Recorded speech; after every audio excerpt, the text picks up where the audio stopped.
America के राष्ट्रपति Donald Trump ने जो भारत और पाकिस्तान के युद्ध को रोकने की बात कही, उन्होंने कहा कि हमने मध्यस्थता करके भारत व पाकिस्तान के युद्ध को रोक दिया है। क्या ये सही है या गलत है, इस वीडियो में आपको समझ में आएगा। एक व्यक्ति है जो ताबे से बाहर चल रहा था, वो था ट्रंप, जो अब तक 8 बार अलग अलग मंचों पर कह चुका है कि भाई मैंने सीज फायर करवाया था। क्या बात है सर, क्या बात है सर, मैंने ही भारत और पाकिस्तान के बीच में संघर्ष रुकवाया था। भारत जिसे कहता है युद्ध विराम, युद्ध स्थगन कहता है, उसे इसने युद्ध विराम नाम दिया। हमने जिसे सेसेशन नाम दिया, इसने उसे सीज फायर नाम दिया। हमने कहा ऑपरेशन सिंदूर खत्म नहीं हुआ है, स्थगित हुआ है। जैसे सत्र अवसान होना और सत्र समापन होना दोनों में संभवतया कुछ फर्क होता हो, ऐसे ही यहां पर युद्ध विराम और युद्ध के स्थगन में अंतर है। भारत ने ऑपरेशन सिंदूर अगले आतंकी हमले तक पोस्टपोन किया है। अगर पाकिस्तान ने हम पर कोई और आतंकी हमला किया तो हम उसी अंदाज में उन्हें जवाब देंगे जिस अंदाज में हमने फिलहाल जवाब दिया है, भारत ने यह कहा है। खैर, इन महाराज ने अपनी तरफ से लगभग 8 बार भारत पाकिस्तान के बीच में हुए इस सेसेशन को, वर्तमान में ऑपरेशन सिंदूर के स्थगन को क्रेडिट के रूप में ले लिया। मगर क्यों? क्रेडिट के रूप में लेने की हद यह हुई कि अभी मैंने इस घटना के ऊपर भी एक सेशन किया है। जिस व्यक्ति को आप बैठा देख रहे हैं, ये सिरिल रामाफोसा हैं, ये साउथ अफ्रीका के प्रेसिडेंट हैं। ये इस समय अमेरिका की यात्रा पर थे तो ट्रंप ने इनके साथ भी वैसे ही किया जैसे जेलेंस्की के साथ किया था। अपने ओवल यानी व्हाइट हाउस ऑफिस में इन्हें भी ह्यूमिलिएट करने का प्रयास किया, बेइज्जत करने का प्रयास किया। इस पर मैंने एक सेशन दिन में डाला था अपनी पाठशाला नाम से, जो हमारा यूट्यूब चैनल है, आप चाहें तो उसे देखिएगा। इनके सामने भी ये व्यक्ति अचानक अपना क्रेडिट लेना भूला नहीं और बोल दिया कि मैंने भारत पाकिस्तान का युद्ध विराम करवाया। कुल मिलाकर के अब तक जब से भारत पाकिस्तान के बीच में यह सीज फायर हुआ है, तब से लेकर यह व्यक्ति 8 बार विभिन्न मंचों पर यह क्रेडिट ले चुका है कि मैंने भारत पाकिस्तान को रुकवाया, मैंने भारत पाकिस्तान को रुकवाया। अब अति सर्वत्र वर्जते होती है। ऐसे में भारत भी अपनी तरफ से दुनिया को बताने के लिए अपनी तरफ से अपॉइंट करके सांसदों को रवाना किया कि दुनिया को सच्चाई बताकर आओ। और इसी क्रम में भारत के विदेश मंत्री को भी विदेश भेजा गया।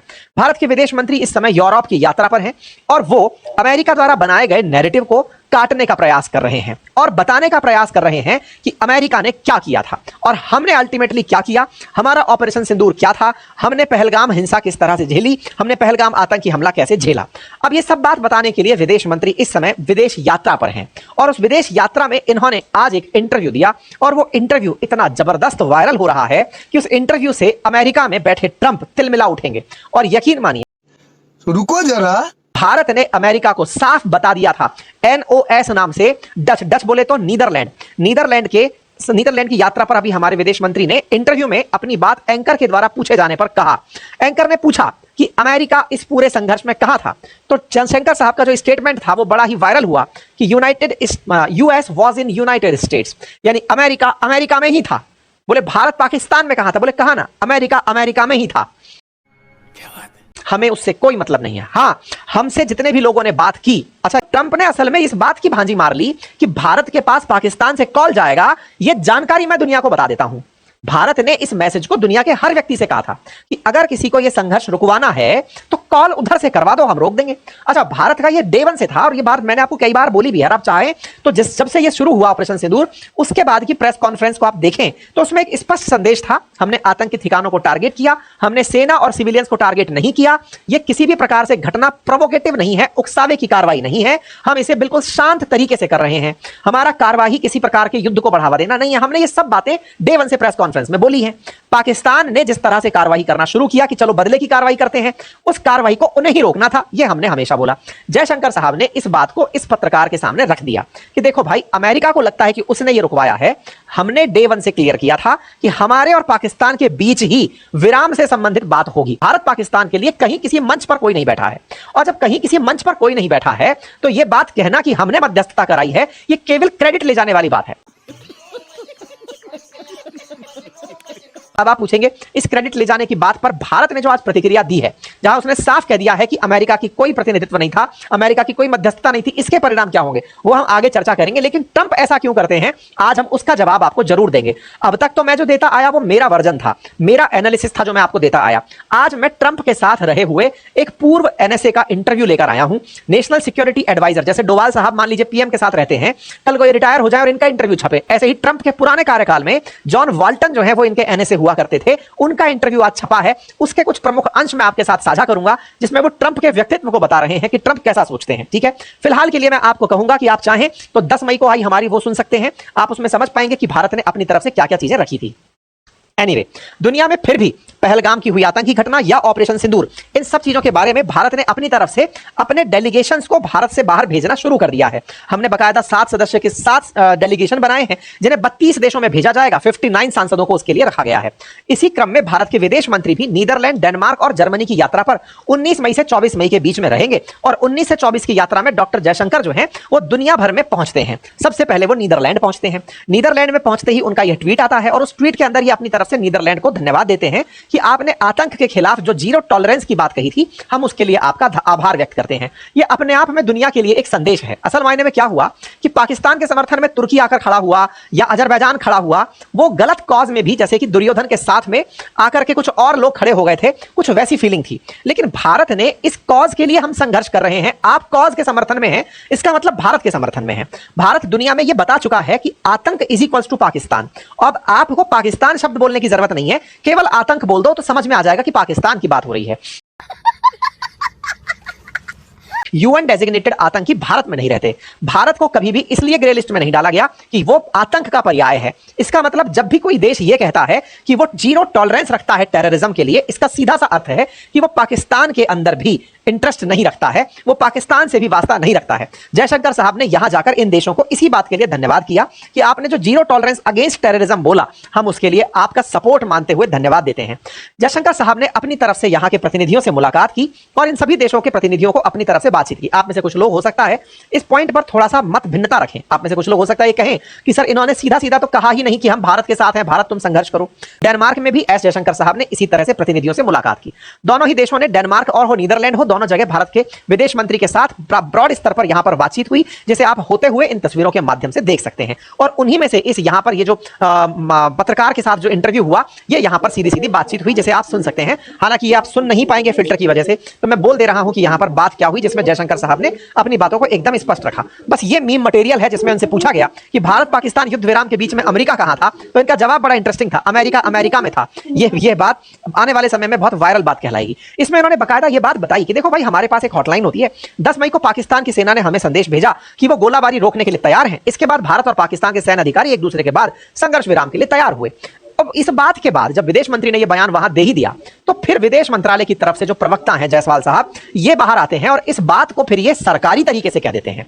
मतलब अब तक तो क्या हो रहा था कि भारत की तरफ से कोई बयान दिया जा रहा था तो कभी विदेश सचिव कहीं कुछ बोल दे रहे हैं, पत्रकारों के इंटरव्यू में बोल दिया जा रहा है। इस बार बाकायदा प्रेस पे आकर के इन्होंने बयान दे दिया और कहा इंडिया रिजेक्ट करता है ट्रंप का मीडिएशन क्लेम एक बार फिर। मतलब ये तरह से भारत ने ट्रंप को यह संदेश भेज दिया है कि हमने आपको, अगर ये लग रहा था कि आपके साथ ये बात साझा की गई है कि हां हम उनके साथ में अगर बातचीत करेंगे तो केवल एक ही शर्त पर, वो आगे से कॉल करें और युद्ध को रोकने की बात करें, हम युद्ध रोक देंगे। अगर आपको लगता है कि यह आपकी मध्यस्थता है तो हम आपको याद दिला दें, हम आपकी इस मध्यस्थता को मानते ही नहीं है कि आपने मध्यस्थता की है। गजब बेइज्जती है। भारत की तरफ से मिला हुआ ये जो प्रतिक्रिया है, ये ट्रंप पर बहुत गहरी गुजरेगी। संभव है ट्रंप इसकी प्रतिक्रिया स्वरूप कुछ और ज्यादा दुनिया में बयानबाजी करते हुए नजर आए। और इतना ही नहीं, अपनी इमेज को पहुंचे इस डेंट के चलते भारत के खिलाफ हो सकता है वो कुछ कड़े कदम उठाने का भी निर्णय लें। हालांकि भारत डे वन से ही, जब 10 तारीख को यह घटना घटी उसके बाद में ही भारत दुनिया भर में यह बात कहता रहा था, लेकिन अब पब्लिकली हमने कहा। अभी जब हमारा प्रतिनिधि मंडल भारत के बाहर जाने के लिए तैयार हुआ, तब भी पार्लियामेंट्री पैनल को भी यही कहा गया हमारी तरफ से कि अमेरिका ने कोई मध्यस्थता नहीं करी, दुनिया भर में जाकर बता दो। तो दुनिया भर में अब पाकिस्तान की तो कोई इज्जत थी ही नहीं, उसकी इज्जत कम करने नहीं जा रहे। अब हम उन 32 देशों में जा रहे हैं जहां ट्रंप के बारे में बताया जाएगा कि यह आदमी जहां जाकर आपको बोल रहा है कि हमने मध्यस्थता की थी, इसकी कोई मध्यस्थता नहीं थी। पाकिस्तान का कॉल आया, हमने रिसीव किया और हमने अपनी बात को रोक लिया। इसी प्रकार से हमने दुनिया को पहले बताया था, दुनिया के जितने देशों को हमने बताया, अगर वो ये सब कहने लगे कि हमें क्रेडिट दो, हमने रुकवाया है, तो हम किस किस को क्रेडिट बांटेंगे। बात तो सही है। ये इंडिया पाकिस्तान के मामले में क्रेडिट खाने के लिए ही लपक कर बाहर आया। इसने सोचा कि भारत इस बात पर कोई प्रतिक्रिया नहीं देगा और प्रतिक्रिया ना देने के लिए उसने भारत के सामने ट्रेड का ऑप्शन डाल दिया कि मैं आपके साथ बढ़िया ट्रेड करूंगा। ट्रेड के लालच में हो सकता है कि भारत चुप रह जाए। अब इसका मतलब समझिए कि ट्रेड को इसने जानबूझकर इन्वॉल्व किया था कि जब मैं भारत को बोलूंगा कि आपके साथ बढ़िया ट्रेड करूंगा, तो ट्रेड के लालच में हो सकता है कि इंडिया भारत पाकिस्तान के मामले में चुप हो जाए और ट्रंप को क्रेडिट लेने दे। लेकिन जिस तरह से आपने और हमने अपने तमाम सेशंस के अंदर जिक्र किया, जिस तरह की बातें आपने सोशल मीडिया के माध्यम से, आपने हमारे सेशन के अंदर कमेंट्स के माध्यम से रखी, आपने साफ साफ हमारे पुराने जाकर के आप सेशन देखेंगे तो हमने एक ही हेडलाइन डाली है कि हमें ट्रंप की मध्यस्थता स्वीकार नहीं है। हमने यह हेडलाइन डाली है कि अमेरिका की मध्यस्थता स्वीकार नहीं है। यह बात भारत सरकार तक भी पहुंची और भारत सरकार को यह मैसेज समझ में आया कि चाहे जो भी हो, देश को, भारत को अमेरिका की मध्यस्थता पसंद नहीं है। अगर भारत खुद से सीज फायर करता तो मोस्ट वेलकम होता। आतंकियों को अपना जवाब तो हम दे ही चुके थे, सब कुछ सही था, हमने अपना सब कुछ ऑपरेशन बढ़िया से किया, लेकिन वो बीच में आया और जो क्रेडिट लेकर भागा उससे हमारे रहे सहे पूरे की पूरे एफर्ट्स पर पानी फिर गया। भारत ने धीरे धीरे, भारत सरकार ने इस बात को ऑब्जर्व किया कि भारतीयों में जो असली गुस्सा है वो इस बात का है कि यह व्यक्ति क्रेडिट की लड़ाई में जिस तरह से दुनिया भर में योगदान करता आया है कि बस मुझे क्रेडिट लेना है, मुझे शांति स्थापित करवा दो, बोले ये चलेगा नहीं। ट्रेड भारत के लिए भले ही अच्छा हो, लेकिन भारत सरकार को यह समझ में आ गया कि भारतीयों को ट्रेड नहीं चाहिए। हम और आपने कई बार अपने सेशंस में यह बात बोली कि ट्रेड से हो सकता है कि हम 2 पैसे ज्यादा कमा लें, लेकिन भारत को असल में अटल जी पसंद थे, भारत को असल में इंदिरा गांधी का वो रवैया पसंद था। और अभी तो रुको, क्लाइमैक्स अभी बाकी है। जिस समय हम अमेरिका के सामने नहीं झुके थे, तो आज भी हम नहीं झुकेंगे। जब ये बात आपने और हमने मल्टीपल टाइम की, आपने हमारे कमेंट बॉक्स में भर भर कर जानकारियां रखी। आप तो ये आप जान नहीं चुके हैं कि सरकार की नजर हर तरह के सोशल मीडिया प्लेटफॉर्म्स पर है। ऐसा नहीं है कि अपना प्लेटफॉर्म्स भी वहां पर स्कैन नहीं हो रहा है। एक टाइम पर हमने न्यूज चैनल्स को लाइव नंबर्स में पीछे छोड़ा है। बड़े बड़े न्यूज चैनल्स आपकी और हमारी जो उपस्थिति थी उससे काफी सारा चिढ़ गए थे, भुन गए थे, तो उनकी टेबल्स पर हमारा डिस्कशन हुआ है। उन्हें समझ में आया है कि इस जगह उपस्थित जो भारतीय हैं ये अल्टीमेटली भारत को कहां देखना चाहते हैं, इनका राष्ट्रवाद किस हद का है। ये मूर्ख लोग नहीं है, ये देश को चाहते हैं बढ़ते हुए देखना, लेकिन इस कीमत पर नहीं कि आत्मसम्मान कॉम्प्रोमाइज हो। तो आपकी और हमारी जो बातचीत हुई ये एनालाइज हुई है। आपको हो सकता है कि अपने आप के बारे में इस बात का डाइजेशन थोड़ा कम हो रहा हो, लेकिन इसे यकीन मानिए कि ये सब हुआ है। और जब ये हुआ है तो धीरे धीरे चीजों में परिवर्तन आया है, और यही परिवर्तन अब भारत के संदेश के रूप में आपको विदेश मंत्री बोलते दिख रहे हैं। आपको याद होगा हमने अपने सेशंस में विदेश मंत्री से सवाल किए थे कि विदेश मंत्री आप बोलिए, आपको ये बोलना पड़ेगा, ट्रंप के सामने बोलना पड़ेगा कि नहीं, हमें आपकी मध्यस्थता स्वीकार नहीं है। आप यदि याद करें तो अपने सेशंस के कमेंट में लिखिएगा जाकर के, आज बताइएगा कि आपको याद आया। हमारे पुराने सेशंस में हमने ये जिक्र किया है। हमने हर बार आप सबसे ये बात जब कहलवाई है तो ये असल में सरकार तक संदेश पहुंचाने का तरीका था कि आपका संदेश पहुंचे वहां तक, और वो पहुंचा, और उसका नतीजा आपने देखा। तो वीडियो आपको कैसा लगा दोस्तों? वीडियो को लाइक करिए, चैनल को सब्सक्राइब करिए। ऐसे इन्फॉर्मेशन के लिए चैनल को जरूर सब्सक्राइब करिए, कंजूसी मत करिए, क्योंकि देश विदेश की जितनी भी घटनाएं होती है इस चैनल पे आपको मिलेगा ही।